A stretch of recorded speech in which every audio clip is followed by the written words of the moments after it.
মাস পর্যন্ত কথা কয় এটা ভাতের জন্য খালি কইছি আল্লাহ তোরা ভাত যদি পাইতাম তাহলে কটা খাওয়া পারতাম কোনো বান্ধা ভাত যদি পাইতাম তাও মনে আশা করতাম।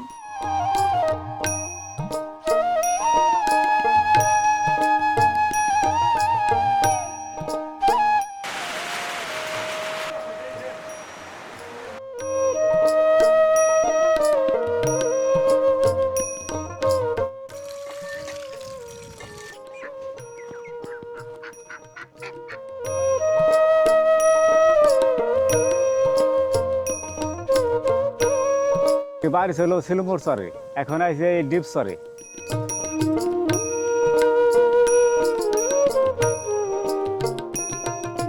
একটা ছেলে মাদ্রাসা দিছি তারপর আর ফের টাহার বে করি কত হলে কষ্ট করে নেন।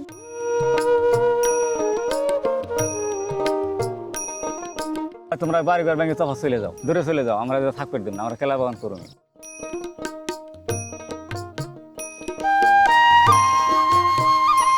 দূর থেকে দেখলে মনে হবে এই যেন প্রকৃতির এক অপূর্ব লীলাভূমি। চারদিকে সবুজ নদী আর সবুজের সমারোহে ঘেরা ঘাসের গালিচার এক বিশাল চারণভূমি।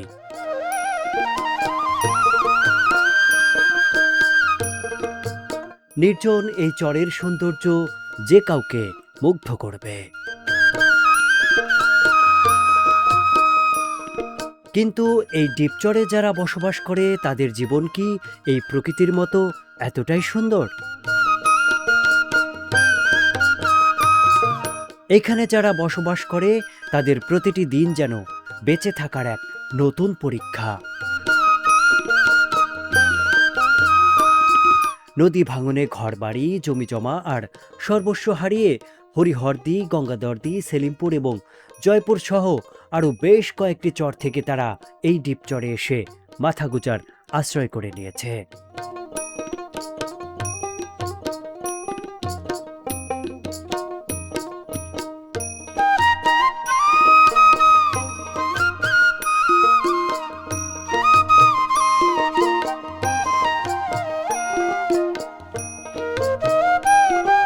তারা এতদিন যেই চরে ছিল সেই চরে সকল প্রকার নাগরিক সুযোগ সুবিধা থাকলেও বর্তমানে এই দ্বীপচরে না আছে কোনো রাস্তাঘাট, চিকিৎসা ব্যবস্থা, এমনকি অসুস্থ হলে একটি ফার্মেসিও নেই যেখান থেকে ওষুধ কিনে খাবে। যতদূর চোখ যায় শুধু ধুধু প্রান্তর আর সবুজ মাঠ।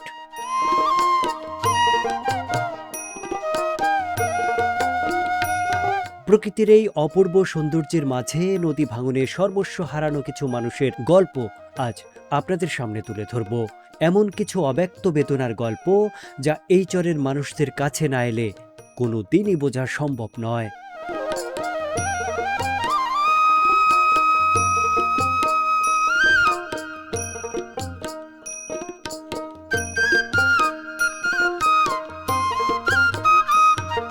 প্রয়োজনের সামান্য কিছু জিনিস কিনতে হলেও তাদেরকে যেতে হয় দূরের বাজারে, আর সেই বাজারে পৌঁছাতে কখনো মাইলের পর মাইল হাঁটতে হয়। তারপর নদী পার হলেই সেই বাজারের সন্ধান মেলে।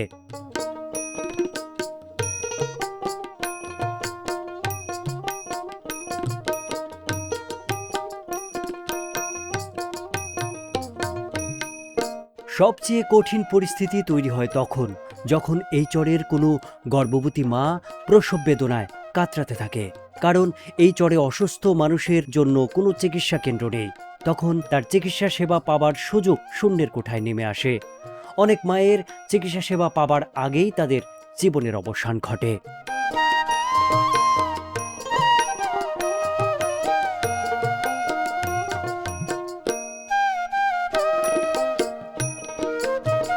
এত সব প্রতিকূলতার মাঝেও মানুষ এই চরে মাথাগোজার ঠাঁই করে নিয়েছে, কারণ তাদের যাবার মতন আর কোনো জায়গা নেই।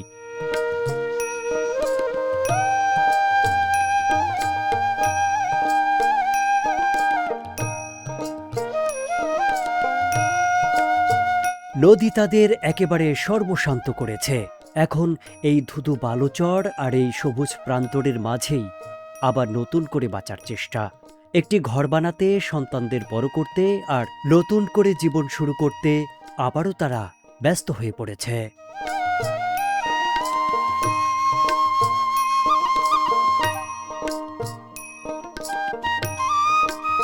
প্রকৃতির এই অপূর্ব সৌন্দর্যের মাঝে নদী ভাঙনে সর্বস্ব হারানো কিছু মানুষের গল্প আজ আপনাদের সামনে তুলে ধরব।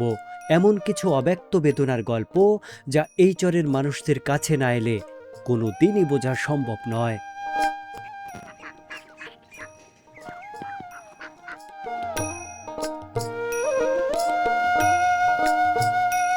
কাকি, আপনার বাড়ি আগে কোথায় ছিল?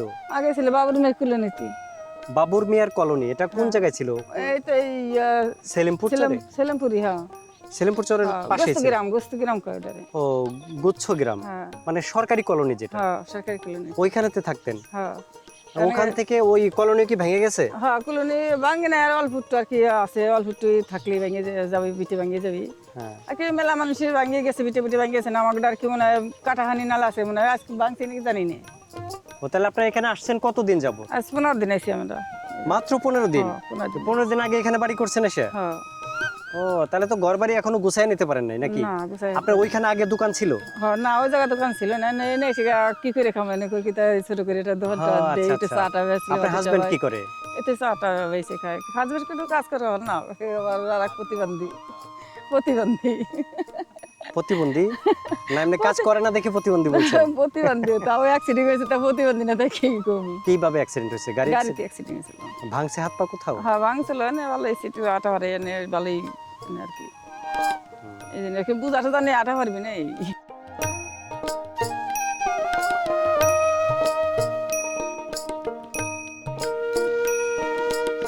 তো এখন এই দোকানের জন্য মালপত্র কি আপনি নিয়ে আসেন? হ্যাঁ, আমি আনি, ওই হইতো তো আমি আনি, ওই আজিগঞ্জ হাটে যাই আমি আনি। কি করুম, যা লাগে আমারই। ফরিদপুর যান মাল আনতে, আবার এদিকে মানিকগঞ্জের দিকে যান, জিটকার দিকেও যান? জিটকের দিক যাই নিয়ে আইসি, অল্প কদিন ধরে আইসি, যা লাগে আজিগঞ্জি যাই, টেপাখোলা, ফরিদপুর হেনতে আনি। তো ওই যে এখানে সিএমবি গার্ড দিয়ে যান নাকি? হ্যাঁ, সেমবি কাটতে যাই।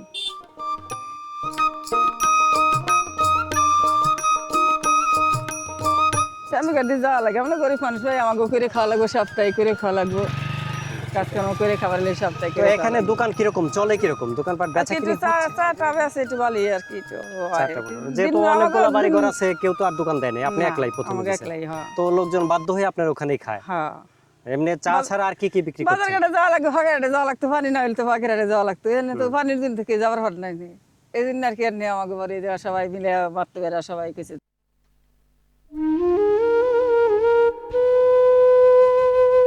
তাই তো আপনার বাড়ি ঘর কয়বার ভাঙছে এই পর্যন্ত খালাম্মা? ভাঙছে, 4 বার ভাঙা হয়েছে। 4 ভাঙা দিছে? 4 ভাঙা দিছি। এই যে লাস্ট এইবার দিয়ে 4 বার হইলো? হ্যাঁ, 4 ভাঙা। 4 ভাঙে দিতে এখানে যেখানে আসছেন এখানে তো ভাঙার কোনো সম্ভাবনা নাই? আল্লাহ ই খবর পারে কি হবি না হবি, পানির কারবার। তারপর মনে করেন যে পানি আসলে তো যদি এনতেই নয় উজার পারে, এর কোনো স্টেশন নাই।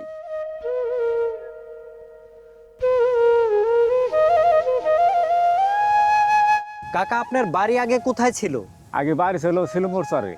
সেলিমপুর চর? হ্যাঁ। তো সেখান থেকে এখন কোথায় আসছেন? এখন আইছে এই ডিপ চরে। ডিপ চর? হ্যাঁ, তো ডিপ চরে ওই চর থেকে এখানে কেন আসলেন? এনে নদীতে ভাঙে নিয়ে গেছে, বাড়ি ঘর ভাঙে নিয়ে গেছে, জায়গা জমি যা কিছু আসলে সব ভাঙে চুরি নিয়ে গেছে, মানে সেলিমপুর চর ভেঙে গেছিল, ভাঙে নিয়ে গেছে। পরে ওখান থেকে এখানে চলে এসেছে। এখানে আপনার চলে এসেছি। বাড়িটা কি সেলিমপুর বাজারের কাছাকাছি ছিল? হ্যাঁ, বাড়ি সিলমপুর বাজার কাছাকাছি ছিল।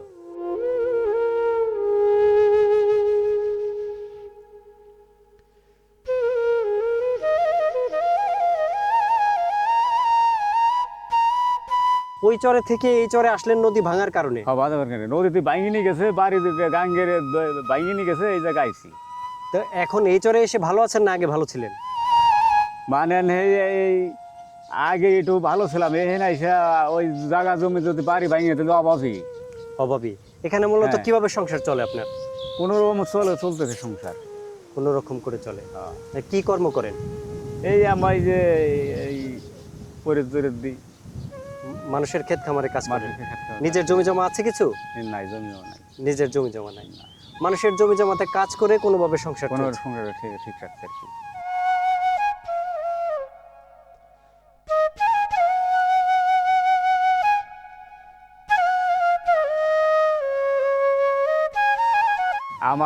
আমার এই বসে বুঝছেন না, 10টা ভাঙ্গা দিছি।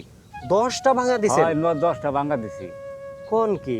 মানে চড়ালেখার লোক একদিক বাইঙ্গা এই গড়ে, আবার সেদিক ভাঙে গাং চলে আসে আবার আর একদিক যাওয়া লাগে। আমার এই বর্ষের জীবনে আমি 10টা ভাঙা দিছি, বুঝছেন? এনে ভাঙতে ভাঙতে আমার কিছু নাই, মানে জীবনের কিছু নাই, সারা বস্তু হারা, মানে সব শেষ হয়ে গেছে আপনার নদী সব ভাঙতে শেষ হয়ে গেছে। এত বাঙালি কি এত যদি কোনো বছরে 2 ভাঙা দেওয়া লাগছে আমাকে এই চলালেখার আচ্ছা। নদীর ভিতরে, বুঝছেন? মনে করেন আগুন যদি পুড়ে যায়, যদি চক থাকে তাহলে ঠিক থাকে, আর যদি ভাঙে নিয়ে যায়, চক ভাঙে নিয়ে যায়, বাড়ি ভাঙে, তাহলে থাকে না কিছুই, বুঝছেন? এই অবস্থা। মানে আগুনে পড়লে তাও ভিটা থাকে, পিঠে থাকে, কিন্তু পানি নদীতে যখন ভেঙে নিয়ে যায় তখন তো ভিটাও নিয়ে যায়, পিঠেও নিয়ে যায়, অনেক সময় ঘর বাড়ি শুদ্ধা নিয়ে যায়। সব নিয়ে যায়। ঘর বাড়ি নিয়ে গেছে কত, ওই সিলমপুর বাজারের পাশা সালমান বাড়ি ভেঙে ছিঁড়ে নিয়ে গেছে। তো অনেক ক্ষতিগ্রস্ত হয়েছে কত এখন। অনেক ক্ষতি খরচ আপনার হয়েছে। ছেলে সন্তান নাই রোজগার করার? ছেলের মধ্যে আছে এই এক মেয়ে এক ছেলে, মেয়ে বিয়ে দিছি,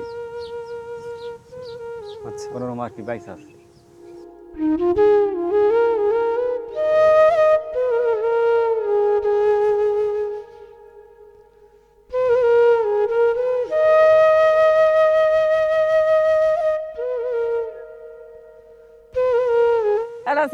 একটা ছেলে মাদ্রাসা দিছি, তারপর আর ফের টাহার বি করি কত হলে কষ্ট করি না। না আমরা সল ফেলাম তো রকম যাবো না, সেই জন্য আর কি মানে সলটা তাও বাড়িয়ে রাখা রাখতেছি না, কি করবো। মানে মাদ্রাসায় দিয়েছিলেন সেটা আর পড়াইতে পারছেন না, পড়া পারতেছি না, আর পড়া তার গেলে খরচ আপনি বহন করতে পারছেন না। না আমি এখন নিজে আল্লাহ কাজ করে কি করা যায় কত, কিছু করা যায় না। নিজে কর্ম করি, নিজে কি করুম, নিজেই কর্মটা করি, আর কি করুম। নিজে অনেক করে- কষ্ট গেছে, বহুত কষ্ট গেছে আমার নাল কষ্ট শেষ। আমি অনেক কষ্ট দুঃখ করি। এরকম খালাম্মারা আমাদের চর জুড়ে অনেক রয়েছেন, যারা আসলে নিজের জীবন যৌবন সব কিছু বিসর্জন দিয়েছেন এই নদীর জলে। নদীতে তাদের বাড়ি ঘর যখন ভেঙে যায়, তখন তাদের এই সারা জীবনের ইনকাম, সারা জীবনের যে উপার্জন যেটা থাকে, সেটা কিন্তু নদীর পানিতে বিলিয়ে দিয়ে চলে আসে আবার নতুন কোনো জায়গায়, নতুন করে আবার যাত্রা শুরু করে, নতুন করে আবার শুরু করে, প্রত্যেকটা জিনিস আবার নতুন করে শুরু করতে হয়। এই খালাম্মা মাত্র 15 দিন হলো কি এই করবো, কবিরপুর চলে তারা আসছে। বুটে বুটে গুছাইয়া তাই একজনের কাছে একটু জমি নিয়ে তাই মনে করেন যে নিজে চক পাতার দেয়। একটু একটু জমি নিয়ে, মানে অল্প একটু জায়গার মধ্যে কোনো ভাবে আবার মাথা গোজার একটু হ্যাঁ। ঠাঁই করেছেন।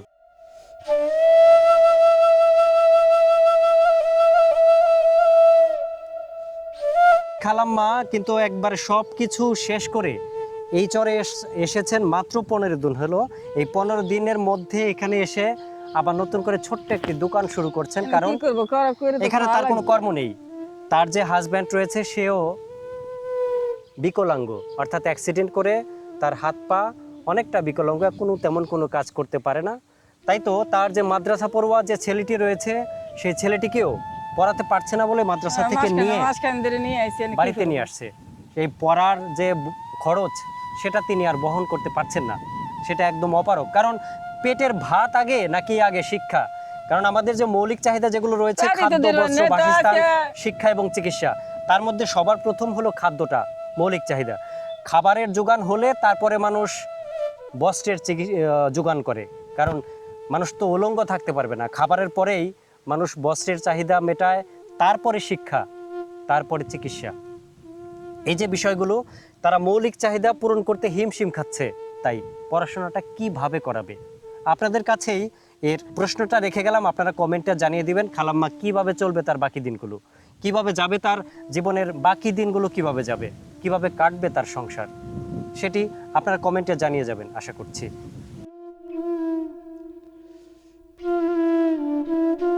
আমার স্বামী আর কি গাড়ি চালাবার গেছিল, গাড়ি চালাবার যে সে অ্যাক্সিডেন্ট করছে। অ্যাক্সিডেন্ট করার পর মনে করেন যে বহুত দিন মেলাম, বহুত টাকা গেছে আর কি। পরে মনে করেন যে কিভাবে চলবো, কি করবো, মানুষের কিস্তি উঠিয়ে উঠিয়ে চালাইছি, যে লোক চালাইছি। এখন চালটা মাদ্রাসা ছিল, তাও 1 মাস ধরে চালটা নিয়ে আইছি। এনে কোনো ভুলি করে না, টাকা ছাড়া তার কোনো মাদ্রাসায় পড়ান যাবো না। 30 পাড়ার হাফ বেঁচে হয়েছে। এনে মনে করেন টাকার বেগরে আমি পারি না ঠিক করবো দিন, আমার জানি খুলে না, আমি গাঙ্গে ভাঙতে ভাঙতে আমার কিছু আর কিছু নাই।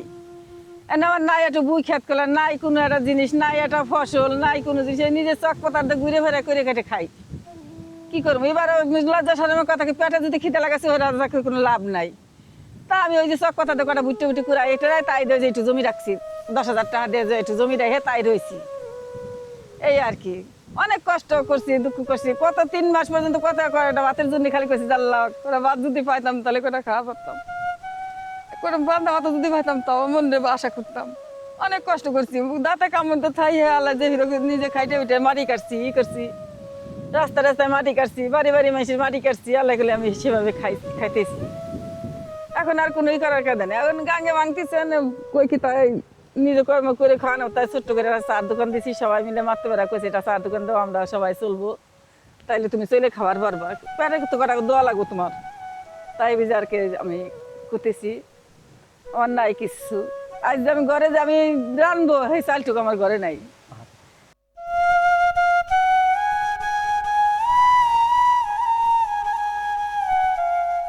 সকালে যে আমি ই করবো সেই চালটুকু নেন। এই খালাম্মার দুঃখ কষ্ট এমন লেভেলের যে আসলে সেটা বর্ণনা করার মতন ভাষা আমি হারিয়েছি।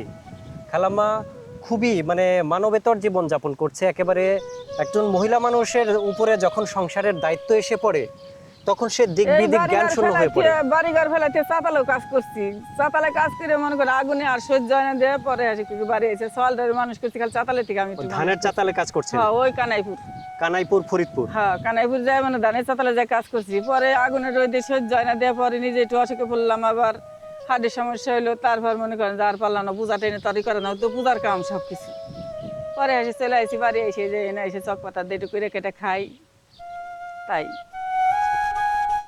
যাই হোক খালা, মানুষের জীবন মানেই যুদ্ধ, সেই যুদ্ধ করেই আমাদের বেঁচে থাকতে হয়। না বাসা তো লাগবেই, খাওয়া তো লাগবেই, আল্লাহ মুখ দিলে আহার দেয়, 5 জনে যদি থাই একজনের এটা করলে 1 সের দিব, না করলে তো আর কেউ দিব না, পেটে যদি খিদে লাগে তার চোখে লজ্জা করে কোনো লাভ নেই, কর্ম করে খাই। সেটাই, চুরি করে খাওয়া লজ্জার, কিন্তু হ্যাঁ, কাজ চুরি করে খাওয়ার কোনো চুরি করে লজ্জা নেই। খাওয়া এটা জিনিস হারাম, হারাম জিনিস খামনে। একজনের কাছে চায়ে খামো, 5টা চায়ে খামো, 5 জনের 5 সের বেশি দিব, চুরি করে খাইলে তো আমি একদিন কর জন্য খামো, একদিনে চুরি করলাম না 1 মাসই খামো, আর বেশি তো খাওয়ার পারবো না, তারপর খাম কি, এইটা আর কি। আল্লাহ সাথে আপনাকে 5 জনের দোয়ায় কোনো জিনিস সাথ দেয়, কারোর কোনো জিনিস সাথ দরম নেয়, হক করে খামো, কষ্ট করে খামো তাও ভালো, কিন্তু কারোর একটা জিনিসই করে খামো।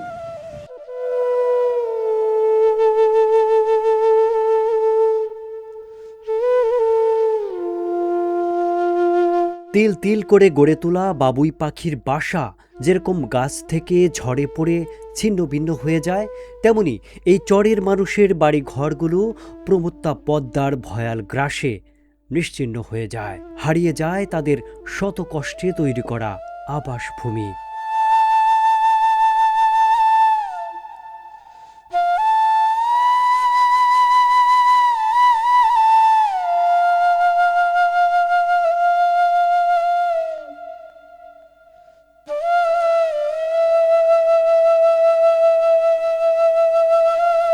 আমরা যে সব বাড়ি করছি তারা শহরের মধ্যে বাড়ি শহরের মধ্যে কলা বাগান করতেছে, আমরা রিসোর্স করছি, আমাকে কথা মানে কয় তোমরা বাড়ি ঘর ভাঙিয়ে চলে যাও। কারা বলে?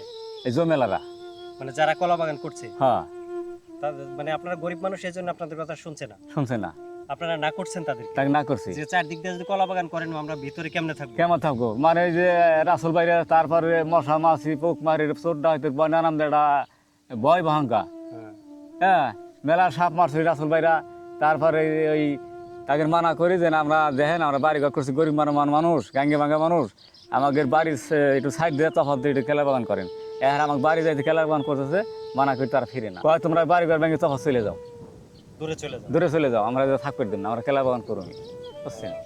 মানে জোর যার মূল্য, জোর যার মূলক তারা এই যে এই 1 মাদ্দার চলে, এই 1 মাদ্দার গেল কেলার গাছ লাগার জন্য, এটাই মাদ্দারে, বুঝছেন?